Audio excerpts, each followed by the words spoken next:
book is selling very well. I did an initial print of 300 copies that is almost out.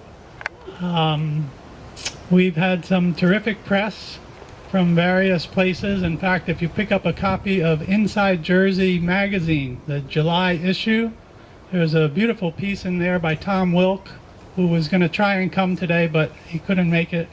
He said that he was going to be having lunch with his mom. He and his sister were taking her out of a nursing home to be together. So I said, that sounds like a good thing to do, Tom.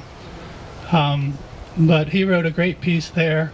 We had a fabulous review by Lauren Ford in an online journal called 100 Gourds, where she essentially said this is one of the most important volumes of haiku to come out in the past century.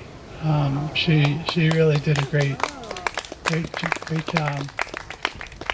We've also had some pieces I think you've seen in the Philadelphia Inquirer. There were radio interviews thanks to Ben on WIP. They interviewed me, Peter Solomon. Also WHYY did a radio interview, and there was another radio station, I don't remember right off, KYW. Did a radio interview, and we've had some other pieces in the paper, the Camden Courier Post, and we also, Kathleen had an idea to put in a proposal for a panel. Every year there's a academic group called the Association of Writing Programs, and it's for colleges and universities who have Masters of Fine Arts projects in creative writing, poetry, whatever. And so next year is going to be up in Boston, and Kathleen said, hey, why don't we do a panel on Nick? I said, that's a great idea, but grants, that's not something I do. It's not my deal. And she said, well, I can do it. So I said, fine. So she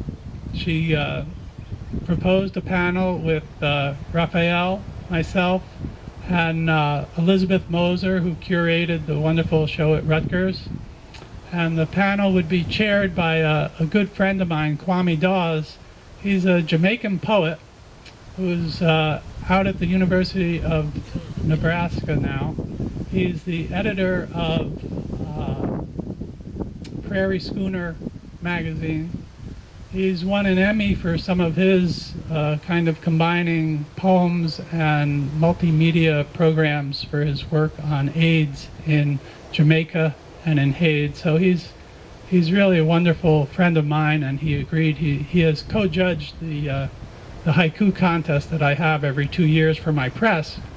And so I asked if he would do this, and he said yes. So we're waiting to hear an answer by August, whether or not that's going to go. And if it does, hopefully, ideally, I would like the book to get into the curriculum for some of these classes, either at a college or a high school level.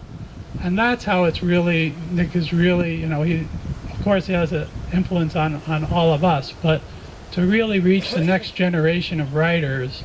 Oh, and here's something else I have to tell you. Father Doyle, do you remember Chris Hedges? Oh, yes. Well, his book just came out. After the Destruction, After the Revolt. Something like that. I think that's the title. He was a reporter with the New York Times.